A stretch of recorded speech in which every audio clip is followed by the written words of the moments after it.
పేరట నా హృదయపూర్వకమైన వందనాలు తెలియజేస్తున్నాను. ప్రైజ్ ది లార్డ్, హల్లెలూయా. ఒక వాక్య భాగాన్ని మనము చదువుకొని కొద్ది మాటలు ధ్యానించుకొని ఇక నుండి ఆశీర్వాదకరముగా వెళదాము.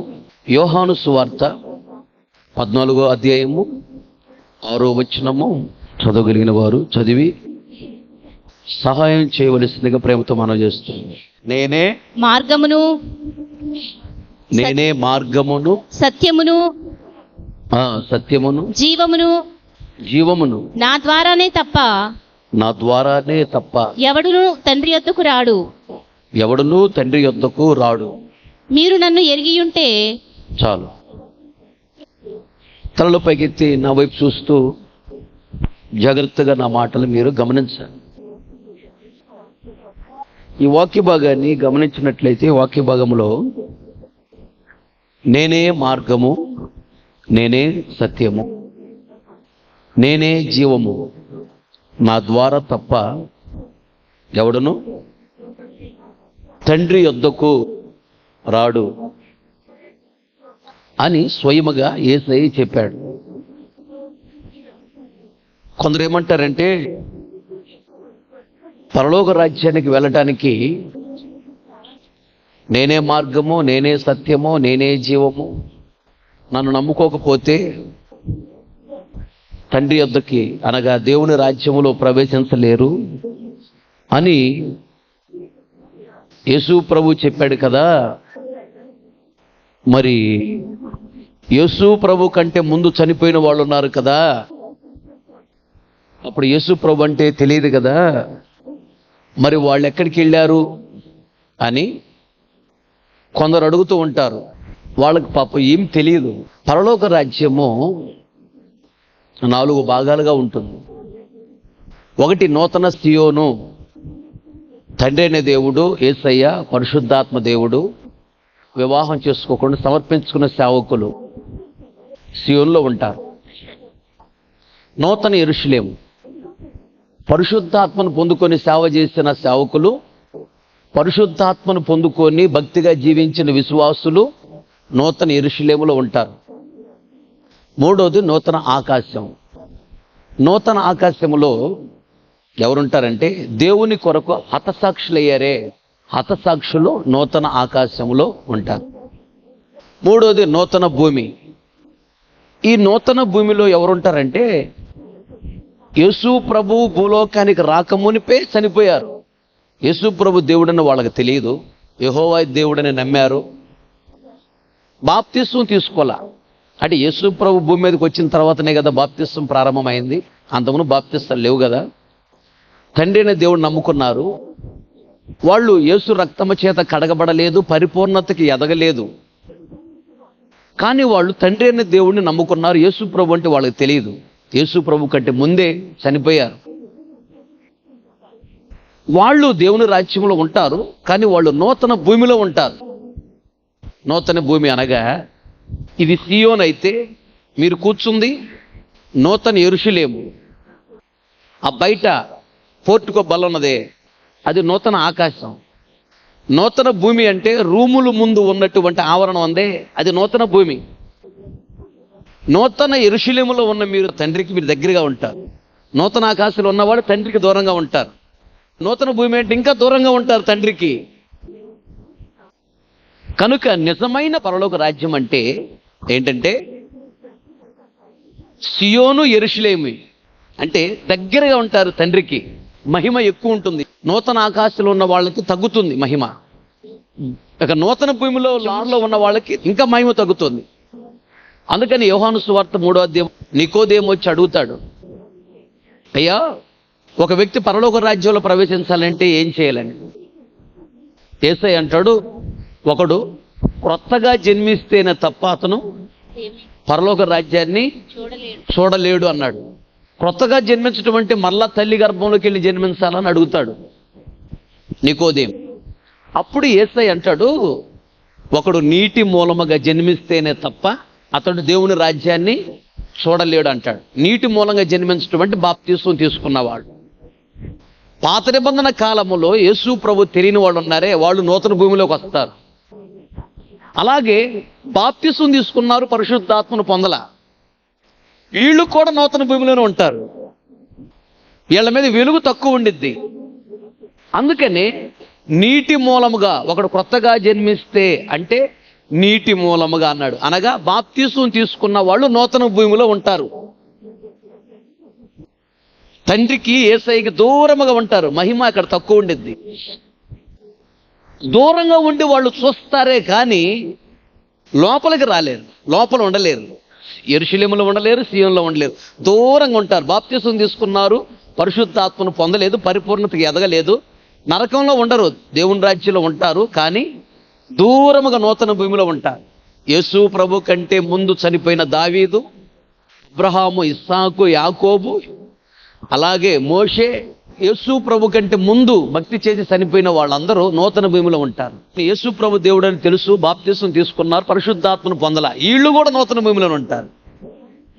అక్కడుండి పరలోక రాజ్యాన్ని చూస్తారు కానీ లోపల ప్రవేశించలేరు. కొత్తగా జన్మించిన వాడు దేవుని రాజ్యాన్ని చూస్తాడు అంటే అది అర్థం. ఇప్పుడు చెప్పింది చాలా దగ్గర, కానీ పరలోక రాజ్యంలో నూతన భూమి అంటే సియోనికి చాలా దూరం ఉండిద్ది. దేవునికి స్తోత్రం. కనుక పరిశుద్ధాత్మ అభిషేకాన్ని పొందుకుని రోజు ఆత్మలు ఆనందిస్తూ ఉంటే ఇలాగే దగ్గరగా ఉంటారు. ఇప్పుడు నాకు దగ్గర కూడా నన్ను చూస్తున్నారు, నేను నిన్ను చూస్తున్నానా? అలాగే పరలోకంలో కూడా కోట్ల సంవత్సరాలు సియోనులో ఉన్న తండ్రి ముఖం చూస్తూ దగ్గరగా ఉంటారు. దగ్గరగా ఉండాలంటే పరిశుద్ధాత్మను పొందుకోవాలి, లేదా దూరంగా నూతన భూమిలో ఉంటావు పరిశుద్ధాత్మను పొందకపోతే. అక్కడ ఇంకో మాట అంటాడు, ఒకడు కొత్తగా జన్మిస్తే అంటే నీటి మూలంగా జన్మిస్తే దేవుని రాజ్యాన్ని చూస్తాడు అంటే నూతన భూమిలో ఉండి ఇక్కడ ఉన్న తండ్రిని చూస్తుంటాడు బాప్తిసం పొందిన వాళ్ళు. అలాగే బాప్తిసం పొందిన పాతనేమో భక్తులు నూతన భూమిలో ఉంటారు. ఒకడు ఆత్మ మూలంగా జన్మిస్తే తప్ప దేవుని రాజ్యంలో ప్రవేశించలేడు అంటాడు. ఆత్మ మూలంగా జన్మించిన వారు అనగా పరిశుద్ధాత్మ అభిషేకం పొందిన వారు లోపల ప్రవేశిస్తారుండదు. అక్కడ లోపలంటే నూతన యెరూషలేముకి వస్తారు. మీరు కూర్చున్నారు, ఇది నూతన యెరూషలేము, ఇక్కడికి వస్తారు. కనుక పరలోక రాజ్యము లోపల అంటే నూతన సీయోను, నూతన యెరూషలేమే. నూతన ఆకాశం కూడా 100 కిలోమీటర్ల దూరంలో ఉండిద్ది. నూతన భూమి ఇంకా చాలా దూరం ఉండిద్ది సియోనికి, యెరూషలేముకి. సియోను, యెరూషలేము రెండు దగ్గర కలిసి ఉంటాయి. మధ్యలో ఈ విధంగా పార్టీషన్ ఉంటుంది. కనుక యేసయ్య చెప్పాడు, నేనే మార్గము, నేనే సత్యము, నేనే జీవము, నా ద్వారా తప్ప ఎవడు తండ్రి యొద్దకు రాలేడు. తండ్రి యొద్దకు రావటం అంటే పరలోక రాజ్యం లోపలికి రావటం. పరలోక రాజ్యం లోపలికి రావటం అంటే నూతన సియోను, నూతన యెరూషలేములోకి రావటం అర్థం. నూతన ఆకాశం, నూతన భూమి కూడా దేవుని రాజ్యంలో ఉంటాయి, కానీ దూరంగా ఉంటాయి. కనుక బాప్తిసం పొందని పాతన భక్తులు దూరంగా నూతన భూమిలో ఉంటారు, నరకంలో ఉండరు. బాప్తిసం తీసుకున్నారు, పరిశుద్ధాత్మను పొందలేరు, పరిపూర్ణతకు ఎదగలేదు. వీళ్ళు నరకంలో ఉండరు, దేవుని రాజ్యంలో ఉంటారు, కానీ నూతన భూమిలో ఉంటారు, దూరంగా ఉంటారు సియోనికి. అది అయితే పరలోక రాజ్యము లోపల అనగా సియోనులో లేదా ఆ యెరూషలేములో ప్రవేశించాలి అంటే నేనే జీవాన్ని, నేనే మార్గము, నేనే సత్యము. సత్యం అంటే ఏంటి? సత్యము అంటే యేసయ్యలే. సత్యం చెప్పురా బాబు అంటారు, అంటే నిజం చెప్పు అని అర్థం. నేనే సత్యం అంటే నేనే నిజము, ఐ ఆమ్ ద ట్రూత్, నేనే నిజమైన దేవుడిని అన్నాడు యేసయ్య. యేసు ప్రభు కాక వేరొక దేవుడు లేడు. ఇంకా ఏదన్నా ఉన్నా దేవుళ్ళని చెప్పుకుంటున్నారే, అవన్నీ అబద్ధం, దేవుళ్ళు కాదు వాళ్ళు. దేవుడు ఒక్కడే, యేసయ్య. నేనే మార్గము, నేనే సత్యము అంటే నేనే నిజమైన దేవుడిని అన్నాడు. నేనే జీవము అన్నాడు, ఆయనే జీవము. ఆయన రాజ్యంలో ప్రవేశించటానికి జీవము ఆయనే.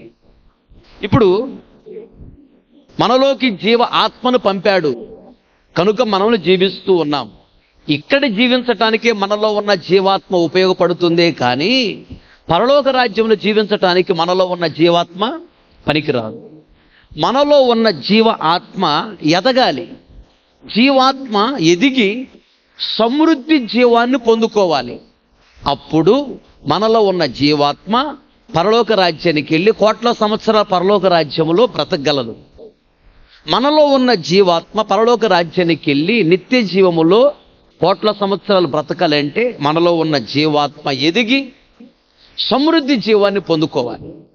అందుకని యోహాను సువార్త 10వ అధ్యాయంలో యేసయ్య అంటాడు, గొర్రెలకు జీవము కలుగుటకు, అదుగో గొర్రెలకు జీవము కలుగుటకు, అది సమృద్ధిగా కలుగుటకు సమృద్ధిగా జీవము కలుగుటకు నేను వచ్చి తిని. చాలు, అది నేను జీవాన్ని అన్నాడు కదా, అది మనలో ఉన్న జీవము చాలదు పరలోక రాజ్యానికి వెళ్ళటానికి.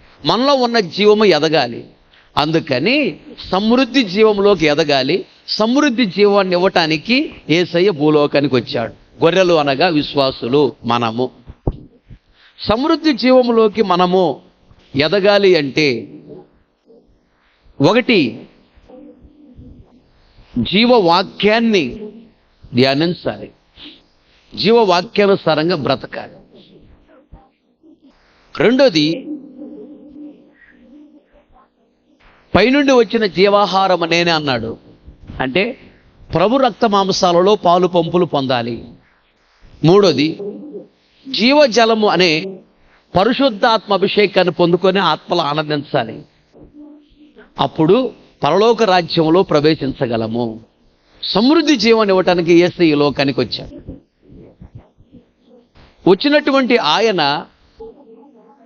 మనల్ని ఎలా నడిపిస్తున్నాడు, ఎలా నడిపించాలనుకుంటున్నాడు అని గమనించినట్లయితే చదవండి ఒక మాట. సమూయేలు రాసిన మొదటి గ్రంథము 25వ అధ్యాయం 29వ వచనం. నిన్ను హింసించుటకైనను, నీ ప్రాణము తీయుటకైనను ఎవడైనా ఉద్దేశించిన ఎడల నా ఏలిన వాడవగు నీ ప్రాణము నీ దేవుడైన యెహోవా యొద్ద ఉన్న అదుగో జీవపు మూటలో కట్టబడును. చాలు. తలల పైకెత్తి నా వైపు చూస్తూ జాగ్రత్తగా నా మాటలు గమనించాను. ఈ సందర్భం ఏంటి అంటే, దావీదు రాజు కాలేదు. సౌలు రాజుకు భయపడి పారాను అరణ్యములో దావీదు ఉంటున్నాడు. దావీదుతో పాటు ఇంచుమించు ఒక 400 మంది సైనికులు కూడా ఆ పారాను అరణ్యములో ఉన్నారు. అయితే ఆ ప్రాంతపు దగ్గరలో నాబాలు అనే ఒక వ్యక్తి ఉన్నాడు. అతడు బహుభాగ్యవంతుడని రాయబడి ఉన్నది. 3000 గొర్రెలున్నాయి, 1000 మేకలున్నాయి, ఇంకా పశువులు ఉన్నాయి. బహుభాగ్యవంతుడు, బాగా ధనం ఉన్నాడు, ఐశ్వర్యవంతుడు. అతని భార్య పేరు అబీగయీలు. అతను మోటువాడు, మూర్ఖుడని రాయబడి ఉన్నాడు. ఈవిడ సుబుద్ధి కలదంట, అందగత్తే, మంచి బుద్ధి కలది. ఈ అబీగయీలు ఎవరంటే దావీదు సొంత అక్క కూతురు. అంటే దావీదుకి ఈవిడ మేనకోడలు అవుతుంది. అయితే వాళ్ళకి గొర్రెలు ఉంటాయి కదా, గొర్రెలకు బొచ్చు బాగా పెరుగుతుంది. వాటిని సంవత్సరానికి ఒకసారి కట్ చేస్తారు. కట్ చేసి వాటిని అమ్ముకుంటారు. అమ్మితే డబ్బులు బాగా వస్తాయి. దాన్ని ఊలు అంటారు. వాటితోనే ఈ కప్పుకున్నట్టు రగ్గులు కానీ ఇలాంటివన్నీ గొర్రె బొచ్చుతోనే తయారు చేస్తారు. ప్రాసెస్ చేసి మిషన్ల మీద అవి కప్పుకుంటే చాలా వెచ్చగా ఉండిద్ది అనమాట.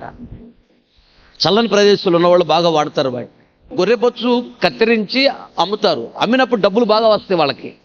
3000 గొర్రెలు ఉన్నాయి కదా. ఇప్పుడు ఉదాహరణకి ఈ వరి వేసిన వాళ్ళు కుప్ప కొడుతున్నారనుకో, కుప్ప నురిపిడి చేస్తున్నారనుకో, ఆ రోజు గింజలు ఇంటికి వస్తాయి కదా, సంతోషంగా ఆ రోజు భోజనం పెడతారు. భోజనం పెట్టి సంతోషంగా గింజలు ఇంటికి తీసుకొచ్చుకుంటారు. అలాగే ఆ రోజు ఆ గొర్రెబొచ్చు కత్తిరించే వారికి చక్కగా మంచి భోజనం పెడతారు. అట్లా వాళ్ళందరికీ భోజనం తయారు చేయించాడు నాబాలు. ఆ సంగతి దావీదుకి తెలిసింది. దావీదు పారాను అరణ్యంలో ఉన్నాడు. తానుతో పాటు 400 మంది ఉన్నారు. వాళ్ళకి బాగా ఆకలిగా ఉన్నది, భోజనం లేదు. ఒకరిద్దరు కాదుగా 400 మంది ఉన్నారు కదా.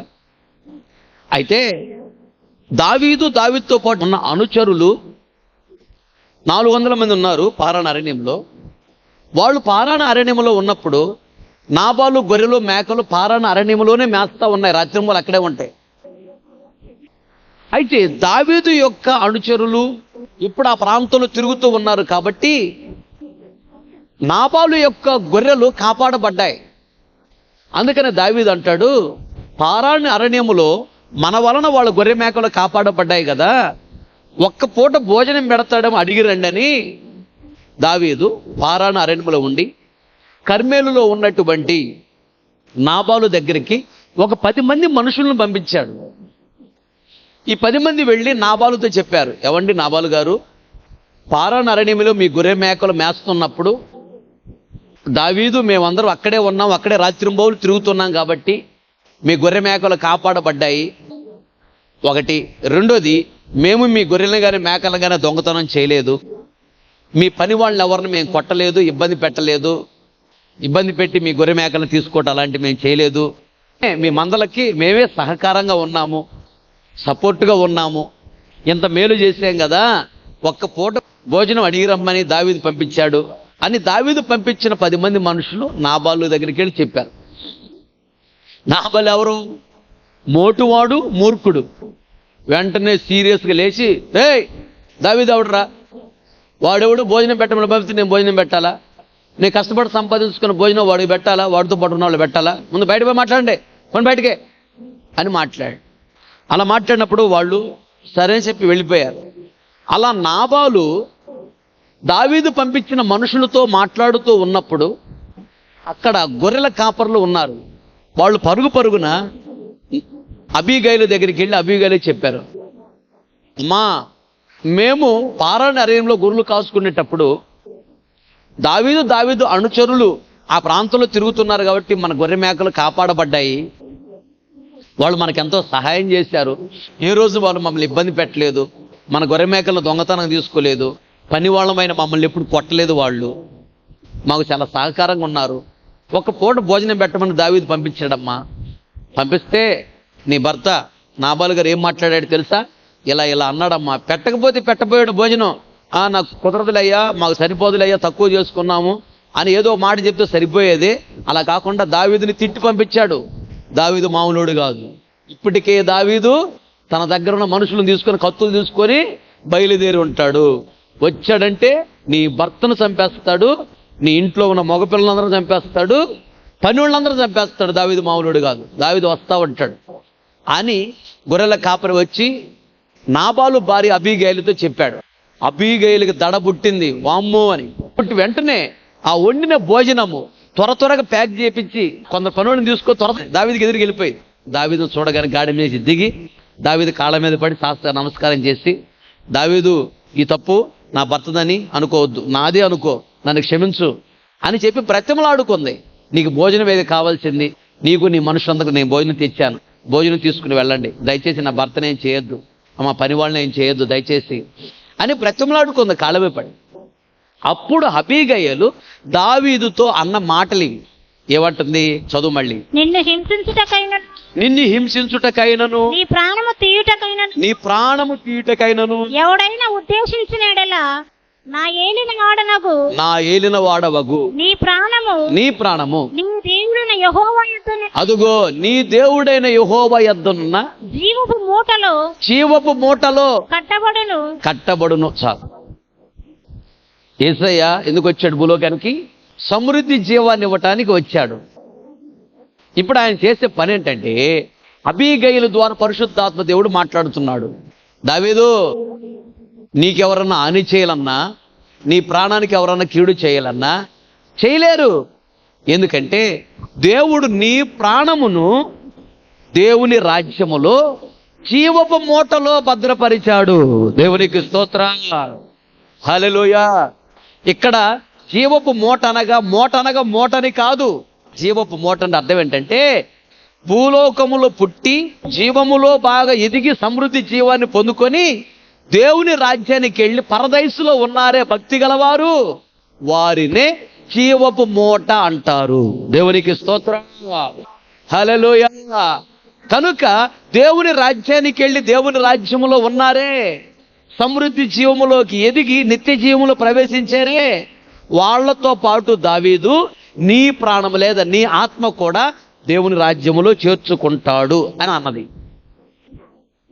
జీవపు మూట అంటే అది.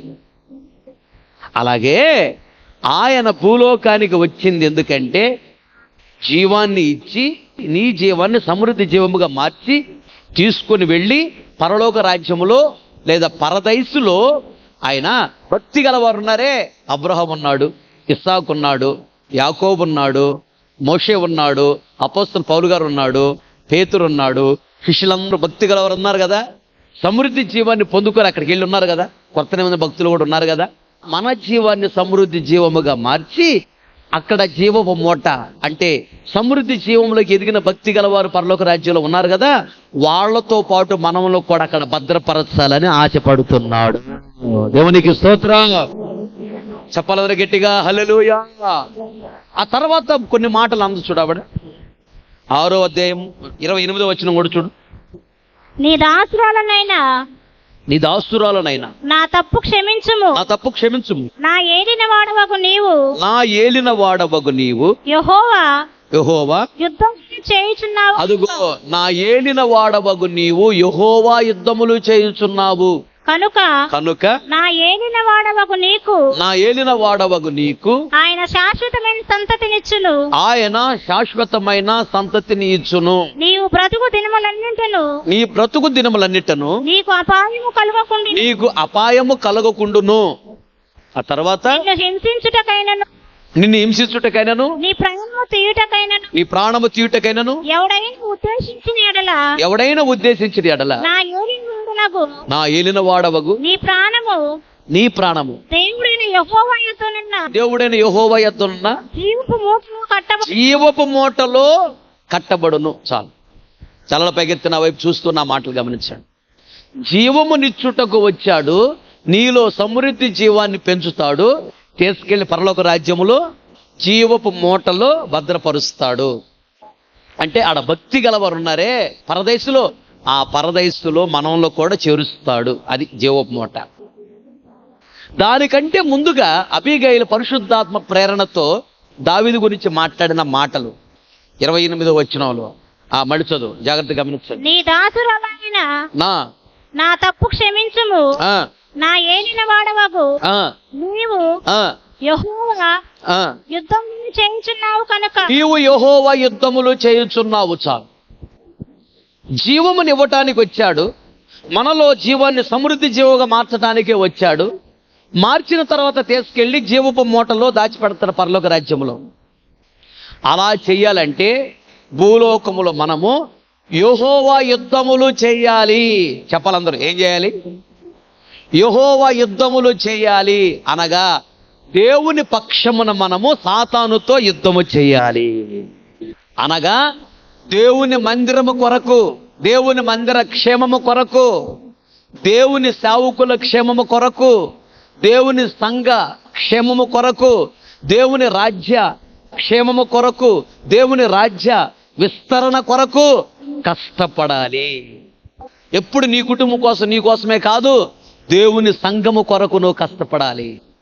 దేవుని సేవకుల కొరకు కష్టపడాలి, దేవుని కొరకు కష్టపడాలి, దేవుని రాజ్యము కొరకు కష్టపడాలి, దేవుని మందిరము కొరకు కష్టపడాలి, కష్టపడటానికి ఇష్టపడాలి. అది యెహోవా యుద్ధములు చేయటం అంటే.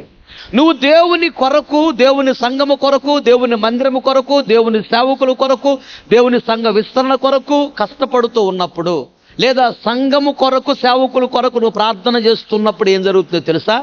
సాతాను నిన్ను ఆటంకపరుస్తాడు. ఉపవాస ప్రార్థన చేయటానికి వస్తున్నావు అంటే యెహోవా యుద్ధము చేయటానికి వస్తున్నావు. ఎవరితో యుద్ధం? సైతాను గాడితో యుద్ధం. పరిశుద్ధాత్మ కూడికను వస్తున్నావంటే, ఆదివారం ఆరాధనకు వస్తున్నావంటే దేవుని యొక్క యుద్ధాలు చేయడానికి వస్తున్నావు, దేవుని పక్షాన పోరాడటానికి వస్తున్నావు. సాతాను నిన్ను ఆటంకపరుస్తాడు. ప్రార్థన చేసుకొని ప్రార్థనాపూర్వకంగా సమస్త సాతాను ఆటంకాలను జయించుకొని ప్రార్థనకు రావాలి, దేవుని కార్యం చేయాలి, దేవుని కొరకు కష్టపడాలి, మందిరం కొరకు కష్టపడాలి, సేవకుల క్షేమం కొరకు కష్టపడాలి, సంఘ అభివృద్ధి కొరకు కష్టపడాలి, దేవుని రాజ్య విస్తరణ కొరకు కష్టపడాలి. కష్టపడుతుంటే సాతాను గడికి ఇష్టం ఉండదు. నువ్వు బాగుపడతావు, నువ్వు దీవించబడతావని, దేవుని కృప పొందుకుంటావని, దేవుని రాజ్యానికి వెళతావని వాడికి నచ్చదు. అందుకని నేను ఆటంకపరుస్తాడు. ప్రార్థన చేసుకొని సాతాను ఆటంకాలను జయించుకొని వచ్చి దేవుని కొరకు కష్టపడాలి, పోరాడాలి, సాతాను జయించుకోవాలి. దీనిని యెహోవా యుద్ధములు చేయుట అంటారు.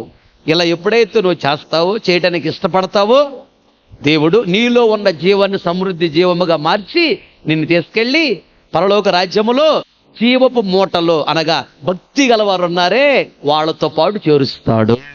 దేవునికి స్తోత్రం. చెప్పాలి గట్టిగా హల్లెలూయా. తర్వాత మాట్లాడు చూడు. నా ఏలిన వాడవగు నీకు ఆయన శాశ్వతమైన సంతతినిచ్చును. దావీదుతో ఆవిడ అంటుంది పరిశుద్ధాత్మ ప్రేరణతో, నీకు శాశ్వతమైన సంతతినిస్తాడు అంటే దాని అర్థం ఏంటంటే, దావీదు సుస్థిరమైన రాజవంశాన్ని నీకు ఇస్తాడు దేవుడు అన్నాడు. సుస్థిరమైన రాజవంశము అనగా సౌలు తర్వాత నెక్స్ట్ నీవే రాజు అవుతావు దావీదు, నీ తర్వాత నీ కొడుకు రాజు అవుతాడు, తర్వాత నీ మనవడు రాజు అవుతాడు, నీ ముది మనవడు రాజు అవుతాడు, నీ వంశంలో ఉన్న వాళ్ళే సింహాసనం మీద కూర్చొని పరిపాలన చేస్తారు అని అబీగయీలు అంది. ఆవిడ పరిశుద్ధాత్మ ప్రేరణతోనే మాట్లాడిందని నేను ధైర్యం చెప్పగలను. ఎందుకు తెలుసా? అదే మాట దేవుడు అన్నాడు 89వ కీర్తన 29వ చరణం చూడు. శాశ్వత కాలం వరకు, శాశ్వత కాలం వరకు అతని సంతానముని ఆకాశం ఉన్నంత వరకు, ఆకాశం ఉన్నంత వరకు అతని సింహాసనమును నేను నేను నిలిపేదను. చాలు. అబీగయీలు ఏదైతే అందో దేవుడు కూడా అదే అంటున్నాడు చూడు ఇక్కడ. దీనిని బట్టి మనకేం అర్థమవుతుందంటే, అక్కడ మాట్లాడింది అబీగయీలు కాదు, ఆవిడెవరు? సుబుద్ధి గలది, మంచి బుద్ధి గలది. మంచి బుద్ధి గలది అంటే మంచి బుద్ధి ఎవరిది? చెడ్డ బుద్ధి ఎవరిది? సాతానుది. మంచి బుద్ధి ఎవరిది? దేవునిది. ఆవిడలో మంచి బుద్ధి ఉంది అంటే దేవుడు ఆవిడికి తోడై ఉన్నాడు. దేవునికి స్తోత్రం. దేవుడు తోడై ఉండి ఆవిడ ద్వారా పరిశుద్ధాత్మ దేవుడే మాట్లాడించాడు అబీగయీలు ద్వారా. అదే మాట 89వ కీర్తనలో నాతాననే దైవజనుడు ద్వారా దేవుడు మాట్లాడిస్తున్నాడు. ఇక్కడ అబీగయీలు ద్వారా మాట్లాడించాడు దేవుడు. ఇప్పటికీ అదే జరుగుతుంది. ఒకప్పుడు యూదులు ఇజ్రాయెల్ సపరేట్గా ఉండేవాళ్ళు, ఇప్పుడు యూదులు ఇజ్రాయెల్ మొత్తం కలిసిపోయారు. దావీదు దగ్గర నుండి ఈ రోజు వరకు ఇశ్రాయేలును పరిపాలన చేస్తుంది ఎవరో తెలుసా? దావీదు వంశం నుంచి వచ్చిన వాళ్ళే. 4000 సంవత్సరాల నుండి దావీదు దగ్గర నుండి దావీదు కొడుకు, దావీదు మనడు, దావీదు ముది మనడు, దావీదు వంశం నుండి వస్తున్న వాళ్ళే ఇశ్రాయేలును పరిపాలన చేస్తున్నారు ఈ రోజు కూడా. ఇప్పుడు పరిపాలన చేసి బెంజమిన్ నెతన్యాహు, దావీదు వంశం, యూదా గోత్రం. అబీగయీలు ఏదైతే చెప్పిందో ఆ రోజు నాతాను దైవజనుడు కూడా అదే చెప్పాడు దావీదు గురించి. అప్పుడు దావీదు ఇంకా రాజు కాలా. నువ్వు రాజు అవుతావు దావీదు, నీ తర్వాత నీ కుమారుడు రాజు అవుతాడు, నీ మనవడు రాజు అవుతాడు, నీ వంశములోనే సింహాసనం ఉంటుంది. సింహాసనంకి ఎక్కడికి వెళ్ళదో చూసావా? పరిశుద్ధాత్మ దేవుడు అబీగయీలు ద్వారా మాట్లాడించాడు, నాతాను ప్రవక్త ద్వారా మాట్లాడించాడు. అదే ఇప్పుడు నెరవేర్చబడుతుంది. అలాగే నీవు దేవుని రాజ్యములో జీవపు మూటలో ఉంటావు, నీ ప్రాణం అక్కడ ఉంటుంది అందా. అలాగే దావీదు ఈరోజు దేవుని రాజ్యంలో ఉన్నాడు. చూసావా? అబీగయీలు ద్వారా మాట్లాడిన మాటలు అక్కడ నెరవేర్చబడ్డాయి. మన జీవము కూడా సమృద్ధి జీవముగా మార్చబడి మన ఆత్మ వెళ్ళి దేవుని జీవపు మూటలో, అనగా దేవునితో ఉన్నారే భక్తి గలవారు, నిత్య జీవంలో ఉన్నారే భక్తి గలవారు, వాళ్ళతో పాటు మనం ఉండాలంటే యెహోవా యుద్ధములు చేయాలి. దేవునికి స్తోత్రం. చెప్పాలి గట్టిగా హల్లెలూయా. అలాగే దావీదు రాజయ్యాడు, దావీదు పిల్లలు రాజులయ్యారు. దావీదు అధికారాన్ని పొందాడు, దావీదు వంశం అధికారం పొందుకుంది. దావీదు కనపరచబడ్డాడు, దావీదు వంశము కనపరచబడింది. దావీదు దీవించబడ్డాడు, దావీదు వంశము దీవించబడింది. దావీదు దేవుని రాజ్యంలో ఉన్నాడు, దావీదు పిల్లలు దేవుని రాజ్యంకి వెళ్ళిపోతున్నారు. కారణము యెహోవా యుద్ధములు చేస్తున్నారంట. దావీదు యెహోవా యుద్ధములు చేశాడు. అలాగే దేవుని పక్షమున, దేవుని సంఘము కొరకు, మందిరము కొరకు, సేవకుల కొరకు, సంఘ అభివృద్ధి కొరకు అలా యెహోవా యుద్ధములు మనం చేయాలి. దేవునికి స్తోత్రం. అప్పుడు నీవు, నీ వంశం, నీ కుటుంబం బహుగా దావీదు కుటుంబంలో దీవించబడుతుంది. ఆమేన్. ఆ తర్వాత కింద ఒక మాట ఉంది, నీ బ్రతుకు దినములన్నిటను నీకు అపాయము కలుగకుండా ఉండును. అపాయము కలుగదు. అది నీ బ్రతుకు దినములన్నట్టు దావీదు, నీకు అపాయము కలుగదు. అయితే నెక్స్ట్ ఏంటంట క్రింద, నిన్ను హింసించుటకైనను నిన్ను హింసించుటకైనను నీ ప్రాణము తీయుటకైనను నీ ప్రాణము తీయుటకైనను ఉద్దేశించిన ఎడల ఎవడను ఉద్దేశించిన ఎడల నా ఏలిన వాడవగు ఆ, నీ ప్రాణము ఆ, నీ దేవుడైన యెహోవా యొద్ద ఆ. ఉన్న జీవపు మూటలో కట్టబడును. దేవునికి స్తోత్రం. హల్లెలూయా. నేనే జీవము అన్నాడు. నీలో సమృద్ధి జీవాన్ని పెంచుతాను, తీసుకెళ్లి పరలోక రాజ్యములో జీవపు మూటలో, అనగా నిత్య జీవంలో ప్రవేశించిన సమృద్ధి జీవాన్ని పొందుకొని ఆ నిత్య జీవంలో ప్రవేశించిన భక్తి గలవారు వాళ్ళతో పాటు నేను దేవుని రాజ్యంలో పెడుస్తాను అంటున్నాడు దేవుడు. అది జీవపు మూట. నేనే జీవము, నిన్ను జీవపు మూటలో చేర్చడానికి వచ్చాను. యెహోవా యుద్ధములో చేయాలి. దేవునికి స్తోత్రం. హల్లెలూయా. అప్పుడు నీ వంశాన్ని బహుగా దీవిస్తాడు, దేవుడు రాజ్యం ఇస్తాడు. నీకేమైనా కీడు చేయాలనుకున్నా ఎవడేం చేయలేడు. నీ బ్రతుకు దినమని దేవుడు నేను కాపాడుతాడు. నెక్స్ట్ ఇంకొక మాట, 36వ కీర్తన 9వ చరణం. నీ యొద్ద జీవపు మూట కలదు, నీ వెలుగును పొందియే మేము నీ వెలుగును పొంది మేము వెలుగు చూచుచున్నాము. వెలుగును చూచుచున్నాం. తలపైకెత్తిన వైపు చూస్తున్న మాటలు గమనించండి. నేను జీవాన్ని ఇవ్వటానికి వచ్చాను, నేనే జీవము అన్నాడు యేసయ్య. జీవాన్ని ఇవ్వటానికి వచ్చిన ఆయన మనలో జీవాన్ని సమృద్ధి జీవముగా మార్చి ఏం చేస్తాడంట, పరలోక రాజ్యములో జీవపు మూటలు దాచిపెడతాడు. ఒకటి చెప్పే, గుర్తుపెట్టుకోండి. రెండోది, ఆయన ఎవరంట, జీవపు ఊట. ఒకటి జీవపు మూట. ఆయన దగ్గర పరలోక రాజ్యంలో జీవపు మూట ఉన్నది, తీసుకెళ్లి జీవపు మూటలో పెడతాడు. ఒకటి. రెండోది, ఆయన ఎవరంటే జీవపు ఊట. ఊట అంటే ఏంటి, బావి. బావిలో ఎన్ని నీళ్లు తీసినా మరలా ఊరతాయి, దాన్ని ఏమంటారు, ఊట అంటారు. అలాగే యేసయ్య ఎవరు, జీవపు ఊట. ఆయన ఎంత జీవాన్ని మనకి ఇచ్చినా ఆయనలో మరలా జీవము పెరుగుతూనే ఉంటుంది. ఆయన్ని జీవపు ఊట అంటారు. రెండోది, ఆయన ఈ లోకానికి నేనే జీవాన్ని అన్నాడు, జీవాన్ని ఇవ్వటానికి వచ్చాడు. వచ్చినటువంటి ఆయన జీవపు ఊటగా పనిచేస్తున్నాడు భూలోకంలో. జీవపు ఊట. బావిలో నీళ్లు తీస్తే ఎలా ఊరతాయో అలా ఎంతమందికి జీవాన్ని ఆయన ఇచ్చినా ఆయనలో జీవం ఇంకా ఉంటుంది, ఇంకా పెరుగుతుంది. ఆయన జీవపు ఊట. ఆ జీవపు ఊటలో నుండి మనకేమొస్తుందంట, మళ్ళీ చదువు 36వ కీర్తన 9వ చరణం. నీ యొద్ద జీవపు ఊట కలదు, నీ యొద్ద జీవపు ఊట కలదు, నీ వెలుగును పొందియే మేము వెలుగును చూచుచున్నాము. నీ వెలుగును పొందుకొని మేము వెలుగును చూచుచున్నాము. దేవునికి స్తోత్రం. చెప్పలు గట్టిగా హల్లెలూయా. ఆయన నేనే జీవమన్నాడు, ఈ లోకానికి వచ్చాడు. ఆయన జీవపు ఊట. ఆయన జీవపు ఊట ఆయనలో ఉన్న జీవాన్ని మనకిస్తున్నాడు. ఏంటి ఆయనలో ఉన్న జీవం అంటే వెలుగు. చెప్పాలి ఇక్కడ, జీవపు ఊటలో ఉన్న ఆయనలో ఉన్న జీవం ఏంటి, వెలుగు. వెలుగు అంటే సత్క్రియలు, వెలుగు అంటే కృప. మూడోది, వెలుగు అంటే దీవెన. నాలుగోది, వెలుగు అంటే పరిశుద్ధత. ఐదోది, వెలుగు అంటే యేసయ్య. యేసయ్య అన్నాడు, ఈ లోకమునకు నేను వెలుగుని అన్నాడు. వెలుగు అంటే కృప, వెలుగంటే దీవెన, వెలుగంటే పరిశుద్ధాత్మ అభిషేకం, వెలుగంటే యేసయ్య. ఇన్ని అర్థాలు ఉన్నాయి వెలుగంటే. నీ వెలుగును పొందియే నీ వెలుగును పొంది మేము వెలుగు చూచుచున్నాము. మేము వెలుగును చూచుచున్నాము. చాలు. తలలు పగెత్తిన వైపు చూస్తున్న మాట గమనించండి. దేవా నీవు జీవపు ఊట. ఇక్కడ జీవము అంటే వెలుగు. వెలుగు ఊట ఉన్నది నీ దగ్గర, జీవపు ఊట ఉన్నది. జీవం అంటే కృప, కృప ఊట ఉన్నది నీ దగ్గర. దేవా నీవు జీవపు ఊటవి అంటే జీవం అంటే కృప, కృప అనే ఊట ఉంది నీ దగ్గర. నీ వెలుగును పొంది లేదా నీ కృపను పొందుకొని వెలుగుని యేసయ్యని మేము చూస్తూ ఉన్నాం ఇక్కడ. దేవునికి స్తోత్రం. చెప్పాలి గట్టిగా హల్లెలూయా. దేవా నీ దగ్గర జీవపు ఊట ఉంది. లేదా జీవం అంటే కృప, కృప అనే ఊట ఉంది. వెలుగును పొంది వెలుగును చూస్తున్నాం. వెలుగును పొంది అంటే వెలుగంటే కృప. నీ కృపను పొందుకొని మేము వెలుగనే యేసయ్యని మేము చూస్తున్నాము. వెలుగనే పరిశుద్ధతని మేము అనుభవిస్తున్నాం. వెలుగనే అభిషేకాన్ని మేము అనుభవిస్తున్నాం. వెలుగనే ఆశీర్వాదాన్ని అనుభవిస్తున్నాం. వెలుగనే సత్క్రియలు మేము కలిగి ఉన్నాం.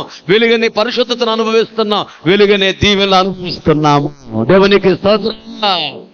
చెప్పాలి గట్టిగా హల్లెలూయా. అది ఒకటి, ఆయన జీవపు మూట. జీవాన్ని మనలో పెంచి సమృద్ధి జీవాన్ని ఇచ్చి జీవపు మూటలో చేరుస్తాడు. రెండోది, ఆయన జీవపు ఓట. ఆ జీవపు ఓటలో నుండి వెలుగును పంపి, అంటే కృపను మన మీదకు పంపి వెలుగును మనం చూసేటట్టు చేశాడు. వెలుగంటే పరిశుద్ధత, వెలుగంటే అభిషేకము, వెలుగంటే కృప, వెలుగంటే దీవెన. ఇవన్నీ మనం అనుభవించేటట్టు చేస్తున్నాడు. దేవునికి స్తోత్రం. చెప్పాలి గట్టిగా హల్లెలూయా. ఆయన జీవపు ఓట కనుక మనలో కూడా జీవపు ఓటగా మార్చాలని ఆశపడుతున్నాడు. 56వ కీర్తన చూడు, ఆడ మాట్లాడు 12-13 చరణాలు. దేవా నీవు మరణములో నుండి నా ప్రాణమును తప్పించి ఉన్నావు. అనగా అగ్నిగుండము నుండి నా ప్రాణమును, నా ఆత్మను నువ్వు తప్పించుచున్నావు అని అర్థం. తర్వాత నేను జీవపు వెలుగులో దేవుని సన్నిధిని సంచరించున్నట్లు, జీవపు వెలుగులో దేవుని సన్నిధిలో సంచరించినట్లు జారి పడకుండా నీవు నా పాదములను తప్పించి ఉన్నావు. చాలు, తలల పైకెత్తి నా వైపు చూస్తున్న మాటలు గమనించు. రెండోదిగా, నేను జీవపు ఓటని అన్నాడు. ఒకటి జీవపు మూట, రెండోది జీవపు ఓట. నేను జీవపు ఓటని అన్నాడు. ఓటలో ఏముందంట? వెలుగు ఉంది. ఆ వెలుగుని దేవుడు మన మీదకి పంపిస్తున్నాడు. పంపించటానికి వచ్చాడు, పంపిస్తున్నాడు. అది పంచటానికి వచ్చాడు. జీవపు ఓటని అంటే జీవ ఓటలో వెలుగు ఉంది. వెలుగుని మీకు పంచి పెట్టడానికి వచ్చాను, వెలుగుని మీకు ఇస్తాను అంటున్నాడు. ఆ క్రింద ఇప్పుడు చదివిన మాటల్లో, దేవా నీవు మరణములో నుండి నా ప్రాణమును తప్పించి ఉన్నావు. నేను జీవపు వెలుగులో, అదుగో నేను జీవపు ఓటను అన్నాడు. జీవపు ఓటలో ఏముంది? జీవపు వెలుగుంది. ఆ వెలుగు ఇప్పుడు ఏం చేస్తుందంట? అగ్నిగుండానికి వెళ్లకుండా మన ఆత్మను తప్పిస్తుంది. ఒకటి. ఆ తర్వాత ఇంకోటి ఏం చేస్తుందంట? ఆరి పడకుండా పాదాలను కాపాడుతుంది. పాపంలో పడిపోకుండా కాపాడుతుంది ఆ వెలుగు. ఆ తర్వాత ఏంటంట? నేను నీకు మొక్కుకొని ఉన్నాను. ఆ విధంగా దేవుడు చేస్తా ఉన్నాడు. మళ్ళీ చదువు జాగ్రత్తగా, ఇంకో మాటను చూడు. నేను జీవపు వెలుగులో దేవుని సన్నిధిని సంచరించున్నట్లు, అదుగో ఆయన ఎదుట మనము చక్కగా ప్రవర్తించేటట్లుగా జీవపు ఓటలో ఉన్న వెలుగు మన మీద ప్రసరింప చేస్తున్నాడు. అగ్నిగుండానికి వెళ్లకుండా మన ఆత్మని వెలుగుని యేసయ్య కాపాడుతున్నాడు. మన కాలు జారకుండా పాపంలో పడిపోకుండా వెలుగుని యేసయ్య కాపాడుతున్నాడు.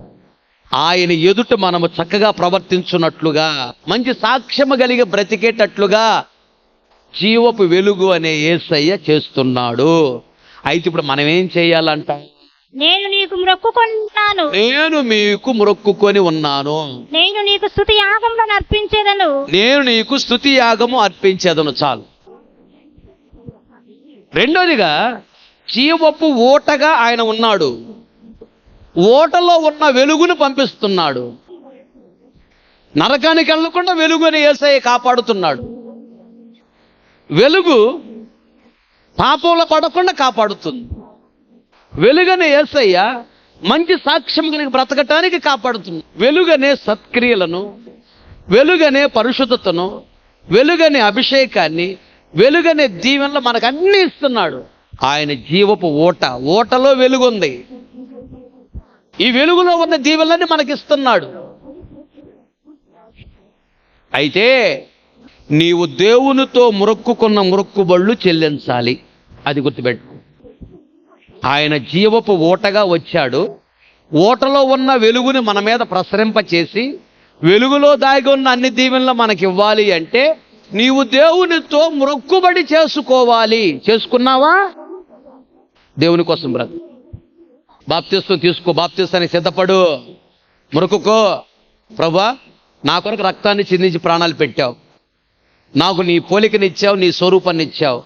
దేవా, నన్ను ఈ లోకానికి పంపి కాపాడుతున్నావు. బ్రతికినంతకాలం నేను నీ కోసం బ్రతుకుతా. ఇక నా ప్రాణం పోయి నిన్ను విడిచిపెట్టను, నీ మందిరాన్ని విడిచిపెట్టను, నీ వాక్యాన్ని విడిచిపెట్టను, నీ సేవకుని విడిచిపెట్టను అని మొక్కుకో. ఆయన జీవపు ఓటలో వెలుగుంది. ఆ వెలుగుని నీ మీద ప్రసరింపజేసి దీవించాలనుకుంటున్నాడు. నువ్వు మొక్కుకోవాలి, బాప్తిసం తీసుకోవాలి, మొక్కుకున్నావా, బాప్తిసం తీసుకున్నావా, మంచిది. ఆ మొక్కుబడి మరొక్కసారి గుర్తు చేసుకుని దేవుని కోసం బ్రతకడం ప్రారంభించు. ఇంకా ఏవైనా మొక్కుకున్నావా, అయ్యా ఈ ఆపద నుంచి విడుదల పొందితే అయ్యా నేను ఇంత కానుకిచ్చుకుంటానయ్యా, లేదా కోడినిస్తానయ్యా, లేదా మేకనిస్తానయ్యా, లేదా గొర్రెనిస్తానయ్యా, లేకపోతే ఇంకా అది ఇస్తా ఇది ఇస్తాను మొక్కుకుంటారు. లేదా మీటింగ్స్ పెడుతున్నారు కదా, మీటింగ్స్కి నేను ఇంత కానుక ఇవ్వాలనుకుంటున్నానయ్యా అంటే మొక్కుకున్నావు. నువ్వు ఆ మొక్కుబడి చెల్లించకపోతే పాపం, అది చాలా నష్టపోతావు. నువ్వు మొక్కుకున్నావు దేవునికి, మొక్కుబడి చెల్లించాలి.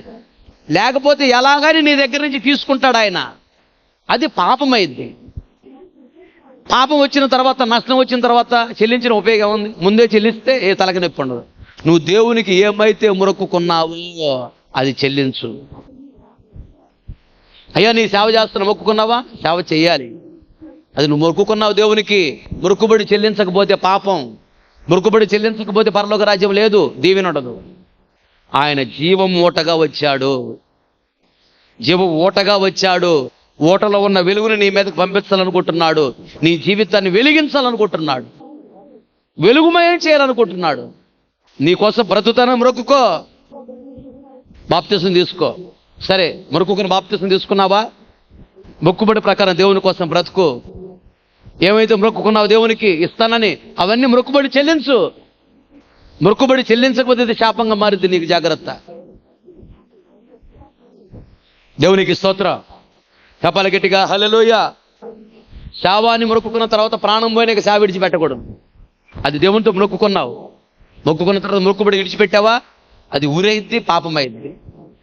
దీవెనది పరలోక రాజ్యం ఉంది. ఒక మాట చదువు ముగించుకుందాం.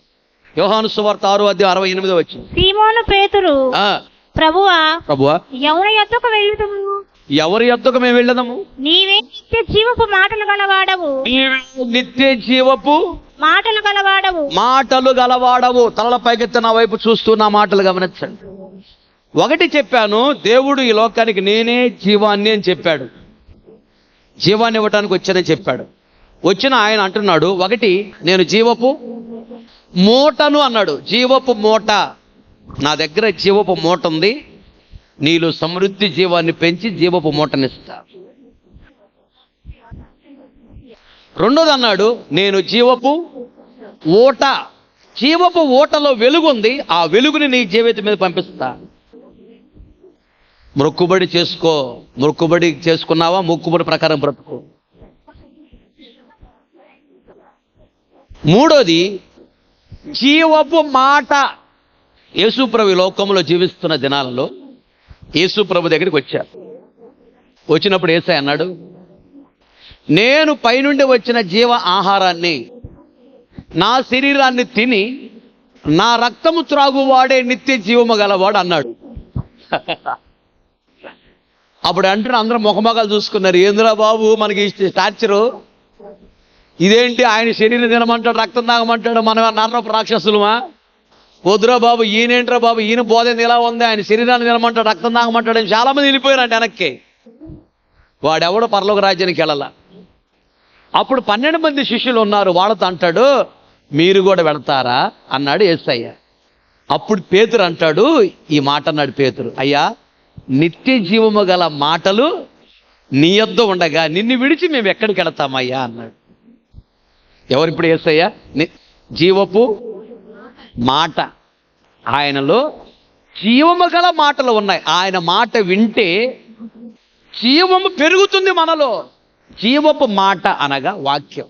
వాక్యాన్ని చదవాలి, వాక్యాన్ని వినాలి, వాక్యాన్ని ధ్యానించాలి. అనగా విన్న వాక్యాన్ని ఇంటికి వెళ్ళిన తర్వాత మరలా గుర్తు చేసుకోవాలి. ఈ ఆదివారం విన్న వాక్యము మరలా ఆదివారం వచ్చేంత వరకు ప్రతిరోజు ఈ వాక్యాన్ని నీవు గుర్తు చేసుకోవాలి. ఎలా ఉంటే మనం దీవించబడతాం, ఎలా ఉండాలి ఎలా ఉండకూడదని దైవ సేవకులు చెప్పారని ఈ ఆదివారం చెప్పిన వాక్యము వచ్చే ఆదివారం వరకు ప్రతిరోజు నీవు ధ్యానించాలి. వాక్యాన్ని చదవాలి. ఇది జీవపు మాట, వాక్యాన్ని చదవాలి. వాక్యాన్ని జాగ్రత్తగా నువ్వు వినాలి. వాక్యాన్ని ధ్యానించాలి. వాక్యానికి లోబడాలి. వాక్యం వినగానే ఇక no more arguments, only judgement, అంతే. వాక్యము కఠినంగా వచ్చినా, ప్రేమతో వచ్చినా, ఆదరణతో వచ్చినా, కవిస్తూ వచ్చినా, నవ్విస్తూ వచ్చినా వాక్యానికి లోబడాలి. ఎదురు మాట్లాడకూడదు. ఇక నువ్వు వాక్యం విన్న తర్వాత అట చెప్పేట వాక్యం అనకూడదు. వెంటనే వాక్యానికి లోబడంతే. వాక్యం వినగానే నేనేమి నేర్చుకోవాలి, వాక్యం వినగానే నేనేమి సరి చేసుకోవాలి, ఈరోజు ఉన్న వాక్యాన్ని బట్టి నా జీవితము వాక్యానుసారంగా ఉందా లేదా అని వెంటనే వాక్యానికి లోబడిపోవాలి. ఎదురు మాట్లాడకూడదు. జీవపు మాట ఇది. నీలో జీవము ఎదిగి సమృద్ధి జీవముగా మార్చబడి దీవెనలు పొందుకొని, ఘనతను పొందుకొని, దీవించబడి పరలోక రాజ్యానికి వెళ్ళాలంటే, నిత్య జీవంలోకి వెళ్ళాలంటే ఈ జీవపు మాట పట్ల నువ్వు ఎలా ప్రవర్తిస్తున్నావు? జీవపు మాట వాక్యం. వాక్యాన్ని వినాలి, వాక్యాన్ని చదవాలి, వాక్యాన్ని ధ్యానించాలి, వాక్యానికి లోబడాలి, వాక్యానికి భయపడాలి. ఈ వాక్యాన్ని అనేక మందికి బోధించాలి, ప్రకటించాలి, అనేక మందిని దేవుని యొద్దకు నడిపించాలి. దేవుని మాట, జీవపు మాట. ఈ మాటలో జీవం ఉంది, శక్తి ఉంది, పవర్ ఉంది దేవుని మాటలో. భూమి ఆకాశం గతించిన నా మాటలు ఏమాత్రం గతించవు. ఏది చెప్తాడు అది జరిగిద్ది, అంతే, అక్షరాల జరిగింది. ఇది జీవపు మాట, జీవము గల మాట, మనలో జీవాన్ని పెంచే మాట, నిత్య జీవానికి తీసుకెళ్లే మాట. ఈ జీవపు మాటకు నువ్వు ఎంత విలువిస్తున్నావు? ఈ జీవపు మాటలు వినటానికే ప్రతి ఆదివారం మందిరానికి రావాలి. ఒక వారం మాట్లాడిన మాటలు ఇంకొక వారం దేవుడు మాట్లాడు. నేను ఎప్పుడు చెప్పని మాటలు కూడా చెప్తూ ఉంటాను. ఒక్కోసారి నేను రాసుకుంటాను నోట్స్లో, ఒకసారి వెతుక్కుంటాను నేను. ఒకసారి ఆ రోజు నేను ఏం చెప్పానబ్బా అని నోట్స్ వెతుక్కుంటా. ఒక్కోసారి ఒక కోణంలో దేవుడు మాట్లాడిస్తాడు. ఏం చెప్పాడు ఆ రోజు ప్రభు అని నోట్స్లు వెతుక్కొని మళ్ళీ దాన్ని గమనించుకొని మళ్ళీ అవసరమైనప్పుడు మరి చెప్పాలి కాబట్టి మళ్ళీ తీసుకొచ్చి అక్కడ రాసుకుంటా, జాగ్రత్తగా మళ్ళీ మైండ్లో పెట్టుకుంటా. దేవునికి స్తోత్రం చెప్పాలి గట్టిగా, హల్లెలూయా. కనుక ఈ మధ్యాహ్న కాల సమయంలో దేవుడినితో మాట్లాడుతుంది. జీవపు మూట ఆయన, నేను జీవాన్ని అన్నాడు. జీవపు మూటలో చేర్చడానికి వచ్చాడు. రెండోది జీవపు ఓటలో ఉన్న వెలుగు. ఆ వెలుగుని నీ జీవితంలో ప్రసరింపచేసి నీ జీవితాన్ని వెలుగుమయం చేయాలనుకుంటున్నాడు ఆయన. దేవుడు నీ జీవితాల్లో వెలుగుని ప్రసరింపజేశాడా? దావీదు ఏ విధంగా అడవిలో గొర్రెలు కాసుకున్నాడు, ప్రపంచమంతా కనపరచబడ్డాడు. ఆయన జీవపు ఓటలో ఉన్న వెలుగు యోసేపు మీదకి వచ్చింది, ప్రపంచంలో గొప్పోడయ్యాడు. జీవపు ఓటలో ఉన్న వెలుగు మొర్దుకాయ మీదకి వచ్చింది, ప్రపంచంలో గొప్పోడయ్యాడు. మోషే మీదకి వచ్చింది వెలుగు, ప్రపంచంలో గొప్పోడయ్యాడు.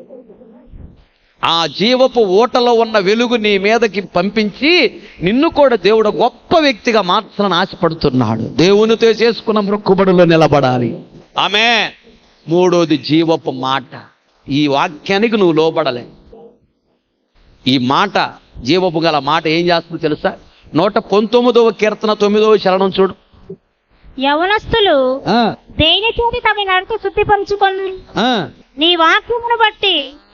వాక్యమును బట్టి దానిని జాగ్రత్తగా చూచుకొనుట చేతనే కదా. చూసావా, యవనస్తులు తమ నడతను ఎలా శుద్ధి చేసుకుంటారంట? వాక్యమును బట్టే. జీవపు మాట, ఈ జీవపు మాటను బట్టి. అక్కడ 11వ వచనంలో నీ ఎదుట నేను పాపము చేయకున్నట్లు నా హృదయములో నీ వాక్యము జీవపు మాట. ఈ జీవపు మాట హృదయములో ఉంటే పాపము చేయలేవు. ఆ తర్వాత 119వ కీర్తన 72వ చరణం. వేల కొలది వెండి బంగారు నాణెముల కంటే నీవిచ్చిన ధర్మశాస్త్రము నాకు మేలు. చాలు. నీ దగ్గర ఉందే బంగారం, అది నిన్ను దేవుని రాజ్యానికి తీసుకెళ్ళదు. బంగారం కంట విలువైనది ఏంటది? వాక్యము. నువ్వు బంగారానికి ఇచ్చిన విలువ వాక్యానికి ఇవ్వవు. అది పనికి మళ్ళీ బంగారం నీ దగ్గర ఉంది, అది దేవుని రాజ్యాన్ని తీసుకెళ్ళదు. మట్టి బంగారం, పిచ్చి బంగారం. అది వేల కొలది బంగారపు నాణ్యముల కన్నా ఏది విలువైనది? జీవము గల మాట, వాక్యము విలువైనది. ఇది నీకు తెలియాలి. వాక్యము విలువైనది. వాక్యమే నేను పరిశుద్ధతను నడిపిస్తుంది, బంగారం కాదు. వాక్యమే దేవునికి ఇష్టమైన జీవితాన్ని తీసుకొస్తుంది. వాక్యమే దేవునికి దగ్గర చేస్తుంది. వాక్యమే దేవునికి యోగ్యంగా మారుస్తుంది. వాక్యమే నేను పరలోక రాజ్యం తీసుకెళ్తుంది. వాక్యమే పాపం మీద జయాన్నిస్తుంది, సాతాను మీద జయాన్నిస్తుంది, శరీర కోరికల మీద జయాన్నిస్తుంది, లోకం మీద జయాన్నిస్తుంది, సాతాను సమాన మనుషుల మీద జయాన్నిస్తుంది. దేవుని రాజ్యాన్ని తీసుకెళ్తుంది వాక్యము. ఇది జీవము గల మాట. వేల కొలది నాణ్యాలు నీ దగ్గర, ఒక నాణ్యం అంతా కూడా బంగారం లేదు. వేల కొలది నాణ్యాల కంటే కూడా విలువైనది, బంగారం కన్నా విలువైనది వాక్యం. నువ్వు ఇలా చూస్తున్నావు వాక్యాన్ని, వాక్యానికి ఇలా భయపడుతున్నావా? బంగారానికి ఇచ్చిన విలువ వాక్యానికి ఇస్తున్నావా? వాక్యము జీవము గల మాట. బంగారంలో జీవము లేదు, వాక్యములో జీవము ఉంది. 119వ కీర్తన 105వ చరణం. నీ వాక్యము నా పాదములకు దీపం. అది పాదములకు దీపము. వాక్యము జీవము గల మాట నీ పాదములను నడిపిస్తుంది, పాపముల పడకుండా. పాదములు నడిపిస్తున్న ఆశీర్వాదం యొద్దకి, నీ పాదములను నడిపిస్తున్న పరలోకానికి. అదే 119వ కీర్తన 130వ చరణం. నీ వాక్యములు వెల్లడి అగుట తోడనే వెలుగు కలుగును. అవి తెలివి లేని వారికి తెలివిని కలిగించును. చాలు, చూసావా? తెలివితేటలు అనేవి ఎలా వస్తాయంట? బైబుల్ చదివితే తెలివితేటలు వస్తాయి. దాని అర్థం అది. బైబుల్ చదివితే తెలివితేటలు వస్తాయా? పిల్లలకు బైబుల్ చదవటం నేర్పించట్లా. అది చదువు, ఇది చదువు, కంప్యూటర్ చదువు, సైన్స్ చదువు, ఇంగ్లీష్ చదువు, అయితే ఇది అని అంటారు. కానీ పిల్లలకి బైబుల్ చదివించట్లా. తెలివితేటలు బైబుల్ చదివితే వస్తాయి. నిజమా కాదా? ఫర్ ఎగ్జాంపుల్, ఉదాహరణకి, అస్సలు వాడికి చదువే రాదు, ఈడు వేస్ట్ అని లెటర్ రాసి ఆ అబ్బాయికి ఇచ్చి, ఒరే బాబు ఈ లెటర్ తీసుకెళ్ళి మమ్మీకి అయ్యా అని ఇచ్చి పంపించిందంట. ఆ పిల్లడు తీసుకెళ్ళి, మమ్మీ మాస్టర్ గారు ఈ లెటర్ ఇచ్చాడని ఇచ్చాడంట. ఆ పిల్లడు చదువు రాదు. వాళ్ళమ్మ చదివి ఏడ్చిందంట. ఏమని రాసింది టీచరు? అమ్మా నీకు ఒక దండం, మీ అబ్బాయికి ఒక దండం, నీ కొడుకుని స్కూల్కి పంపొద్దు, వాడికి నేను చదువు చెప్పలేను, వాడు నత్తోడు, వాడికి చదువు రాదు, ఈడు వేస్ట్, వీడికి నేను చదువు చెప్పలేను, చదువు రాదు, దయచేసి వాడిని పంపొద్దు, నీకు ఒక దండం, నీ కొడుకు ఒక దండం అని లెటర్ రాసి వాళ్ళ అబ్బాయికి ఇచ్చి పంపించింది. అబ్బాయి తీసుకొచ్చి వాళ్ళ అమ్మకి ఇస్తే వాళ్ళ అమ్మ చదివి ఏడ్చింది. పిల్లోడిని స్కూల్కి వద్దంటున్నారు, నేను ఎక్కడ పంపాలి ఇంకా? ఆ ఊర్లో ఉంది ఆ ఒక్క స్కూలే, అది గవర్నమెంట్ స్కూలు, ఇంకా మాస్టర్లు లేరు. స్కూల్కి పంపొద్దంటే పిల్లోడికి ఏడ పంపాలి? పిల్లోడికి నత్తి, మాటలు రావు, చదువు రాదు, ముద్దోడు. తల్లి మంచి ప్రార్థన పొర్రాలు, మంచి భక్తి పొర్రాలు. ఆ తల్లి బాగా బైబిల్ చదువుతూ ఉండింది. ఆవిడ ఇక తన ఒడినే బడిగా మార్చింది. ఇక ఆ పిల్లోడికి మాటలు నేర్పిస్తూ, చదువు నేర్పిస్తూ, బైబిల్ చదివిస్తూ, అలా నేర్పించుకుంటా వస్తే ఆయనే పెద్దోడైన తర్వాత ప్రపంచానికి వెలుగుని ఆయనే తీసుకొచ్చాడు. థామ్సన్ అల్వా ఎడిసన్ ఆయనే బల్బు కనుక్కున్నాడు. ఈడు పనికి రాడు అని చెప్పింది, పనికి రాడు అని టీచర్ ఇంటికి పంపించింది. పిల్లోడికి రోజు బాగా బైబిల్ చదవటం నేర్పించింది. బైబిల్ చదువురా నువ్వు, బాగా బైబిల్ చదివాను, బాగా బైబిల్ చదువుతున్నాడు, ప్రార్థన చేస్తున్నాడు, బైబిల్ చదువుతున్నాడు, ప్రార్థన చేస్తున్నాడు. పిల్లోడికి బాగా తెలివితేటలు వచ్చేసింది. ఎంత తెలివితేటలు అంటే, పిల్లోడు పనికిరాడు ఇంటికి పంపించిందా, ఆ టీచర్ ఎవరో పేరు కూడా రాయలా, టీచర్ ఎవరో కూడా తెలియదు, ప్రపంచంలోనే గొప్పడయ్యా. ఆ పిల్లోడు కనుక్కున్న లైట్ వెలుతురులోనే ఆ టీచర్ కూడా చదువుకుంటుంది. బైబిల్ చదివితే తెలివితేటలు రావా? అర్థమైందా? పిల్లలకి బైబిల్ చదవటం నేర్పించు, అది జీవము గల మాట. పిల్లలకు ప్రార్థన నేర్పించు, బైబిల్ నేర్పించు. దేవుడు పిల్లల్ని ఎక్కడ దేశం కూర్చోబెడతాడు తెలుసా? ఎవరికి అందనంత శిఖరన ప్రపంచంలో ఉన్నతమైన స్థితిలో దేవుడు పెడతాడు. ఆమె బైబిల్ చదవకుండా, నువ్వు ప్రార్థన చేయకుండా నువ్వు ఏది చదివించినా వాడు ప్రయోజకుడు కాదు. ప్రపంచంలో మనం వాడుకున్న వస్తువులన్నీ క్రైస్తవులు కనుక్కున్న దేవుని బిడ్డలు, బైబిల్ చదివి ప్రార్థన చేసిన వాళ్ళు కనుక్కున్నవే. ఈ మైక్ అయినా, ఆ బాక్సులైనా, మన వాడుకున్న ప్రతిదీ, ఎక్కే విమానమైనా, బస్సు అయినా, ట్రైన్ అయినా, నువ్వు కనుక్కున్న ఇస్త్రీ పెట్టైనా, రబ్బర్ అయినా, టైర్లైనా, ప్రతిదీ మొట్టమొదటి సెల్ ఫోన్ కనుక్కున్న క్రిస్టియన్సే. ప్రతిదీ క్రైస్తవులు బైబుల్ చదివిన వాళ్ళే కనుక్కున్నారు. మనం వాడుకునే వస్తువులని కనుక్కుంది ఎవరు? బైబుల్ చదివే. అది జీవము గల మాట. బైబుల్ చదివినోడు ఎవడో పాడైపోలేదు. బైబుల్ చదివినోడు ప్రపంచంలోనే గొప్పోళ్ళయ్యా. పిల్లలకి బైబుల్ నేర్పించు. మోకరించండి, ప్రార్థన చేసు. జీవాధికారివి యేసయ్యా, నా జీవన జ్యోతివి నీవయ్యా.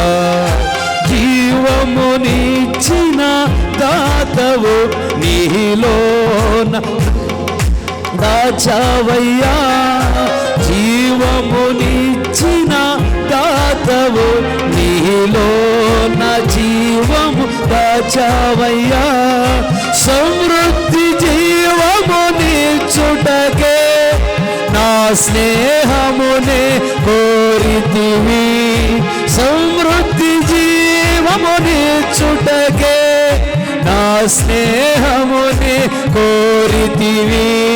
న్యాయము నాకు చేసెదవు, నీ న్యాయ విధులను చేసెదను.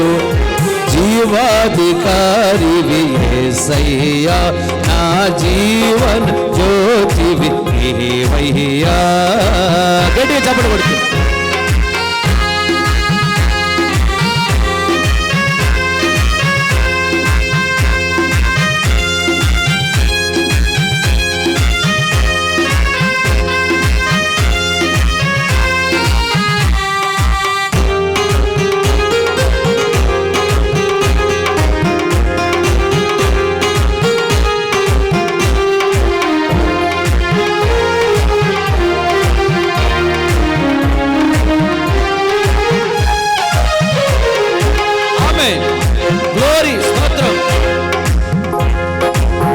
శ్వాసయేనా జీవము, నీ కృపయేనా క్షేమము.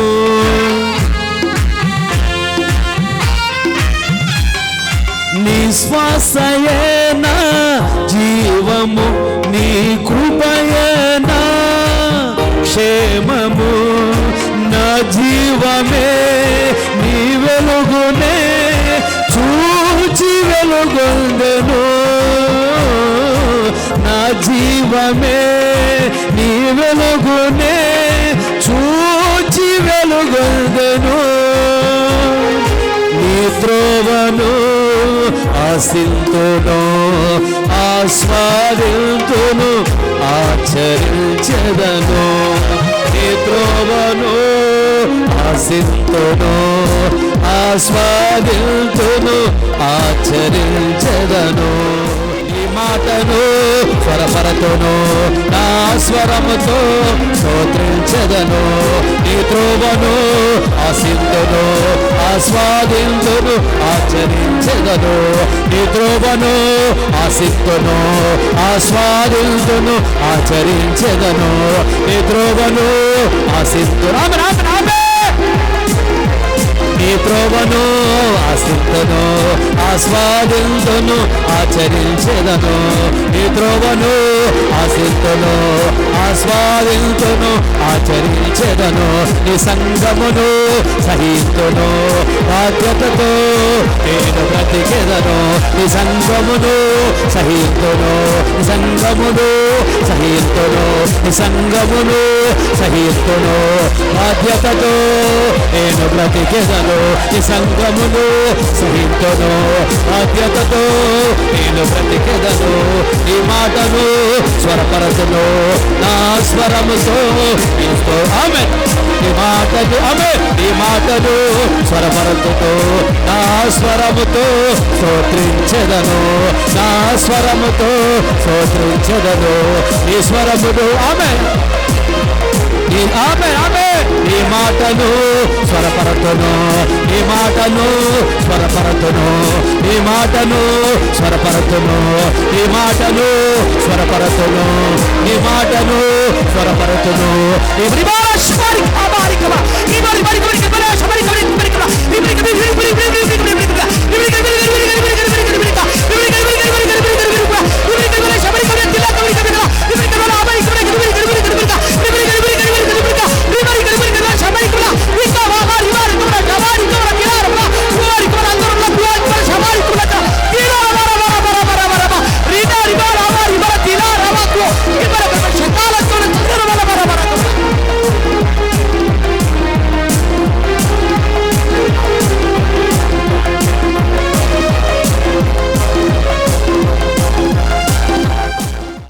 ద్వారా తప్ప తండ్రి యొద్దకు ఎవరు రారని మీ లేఖనాలు సెలవిస్తూ మీరు మాట్లాడారు.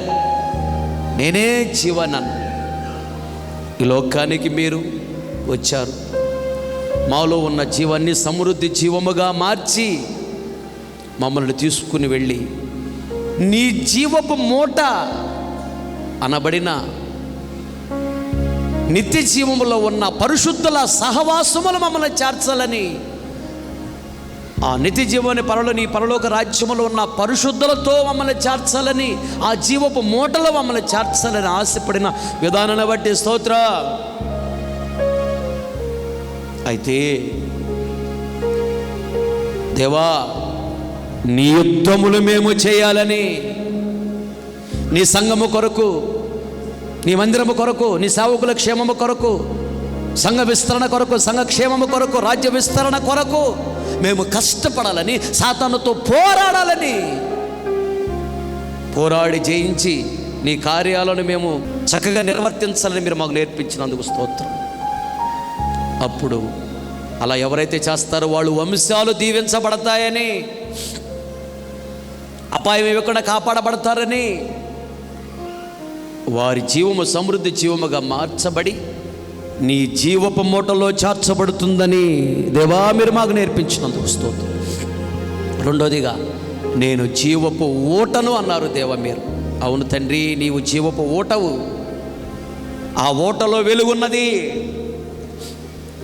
ఆ వెలిగే పరిశుద్ధత, వెలిగే సత్క్రియలు, ఆ వెలిగే అభిషేకం, వెలిగే దీవెన, వెలిగే యేసయ్య మీరై ఉన్నారు. ఆ వెలుగును మా జీవితంలోకి పంపి మా జీవితాన్ని వెలుగుమయము చేసి మమ్మల్ని బహుగా దీవించాలని మీరు ఆశపడుతున్న విధానాన్ని బట్టి స్తోత్రం. అందుకే జీవపు ఓటగా ఈ లోకానికి మీరు వచ్చినందుకు స్తోత్రం. అయితే నీతో మొక్కుబడి చేయాలని, మందిరాన్ని విడిచిపెట్టనని, సేవని విడిచిపెట్టనని, సేవకులను విడిచిపెట్టనని, వాక్యాన్ని విడిచిపెట్టనని, దేవాన్ని విడిచిపెట్టనని తీర్మానం చేసుకుని బాప్తిసం తీసుకోవాలి. బాప్తిసం తీసుకున్నటువంటి వారు తీర్మానంలో నిలబడాలని, మొక్కుబడి చేసిన వారు మొక్కుబడి చెల్లించాలని బహుతేటగా మాట్లాడుతూ వచ్చారు. మూడోదిగా జీవపు మాట. నీ మాట జీవము గలది. నేనే జీవపు మాటను అన్నారు. నీ మాటలు చదవాలని, వినాలని, మాట ధ్యానించాలని, మాటకు లోబడాలని, మీ మాటకు భయపడాలని, మాట ప్రకారం నడవాలని, అనేకులని నీ మాటలను బోధించి అనేకులు ఎంతకు నడిపించేవారుగా మేము ఉండాలని నీ మాటలో జీవమన్నది. నీ మాట వలనే యవనస్తులు తమ యొక్క పరిశుద్ధతను కాపాడుకోగలరని, పాపంలో పడకుండా కాపాడుకుంటారని, నీ మాటల ద్వారానే తెలివితేటలు వస్తాయి. నీ మాటల ద్వారానే ప్రపంచంలో ఒక ఉన్నతమైన స్థితికి ఎదగలమని, నీ మాటలే నీ రాజ్యానికి మమ్మల్ని నడిపిస్తాయని మీరు బహుతేటగా మాట్లాడుతూ వచ్చారు. జీవపు మూటగా, జీవపు ఓటగా, జీవపు మాటగా ఈరోజు మా సంఘములో దేవా మీరు సంచరించారు, బోధించారు, ప్రకటించారు, నేర్పించారు. అందుకు స్తోత్రం. విత్తబడిన వాక్యం వృధా కాకు. విన ప్రతి గుండెల వాక్యాన్ని స్థిరపరచు, వాక్యానుసారం జీవితం అనుగ్రహించు, పశ్చాత్తాప కనిటాత్మని కొమ్మరచ్చు, మనోనేత్రాలు వెలిగించు, భయము భక్తి చేత నింపండి, కృతజ్ఞత చేత నింపండి. బిడ్డలు బయలుదేరి వెళుతున్నారు. మీ శరీర సముఖాన్ని తోడుగా ఉంచండి. సకాలములు క్షేమంగా వెళ్ళడానికి కృప చూపించండి. నీ జీవపు మాటకు లోబడాలి. నీ జీవపు ఓటలో ఉన్న వెలుగును అనుభవించాలి. నీ జీవపు మూటలో మీ బిడ్డలందరూ చేర్చబడుదురుగాక. అలా చేయమని నేను అడుగుతున్నాను. దీవించి ఆశీర్వదించి నీ నామాన్ని మహిమ తెచ్చుకోమని, ఈ వారంలో జరిగేటువంటి కార్యక్రమంలో తోడుగా నీడగా ఇమ్మానుయేలుగా మీరు నడిపించి నీ నామానికి మాత్రం మహిమ తెచ్చుకోమని, ముందున్న కార్యక్రమంలో తోడుగా నడిపించమని యేసు నామములు అడిగి పొంది ఉన్నాము తండ్రి. ఆమేన్. మన తండ్రి అయిన దేవుని ప్రేమ, కుమారుడైన యేసుక్రీస్తు వారి కృప, పరిశుద్ధాత్మని అన్యోన్య సహవాసము, సన్నిధి, సముఖం చేరున మనకున్న ప్రపంచంలో సకల కోటి పరిశుద్ధులందరికీ, మరీ ముఖ్యంగా వాక్యాన్ని మీరు తీర్మానం చేసుకున్న ప్రతి ఒక్కరు దృష్టి ఉంచి ఆశీర్వదించి అంతవరకు దేవుడు నడిపించునుగాక. ఆమేన్. హల్లెలూయా, హల్లెలూయా, ఆమేన్. ఇంతటితో ఆదివారం ఆరాధన ముగించబడింది. ఓపికతో వాక్యం మీ అందరికీ ప్రభు పేరిట నా హృదయపూర్వకమైన వందనాలు తెలియచేస్తూ ఉన్నాను.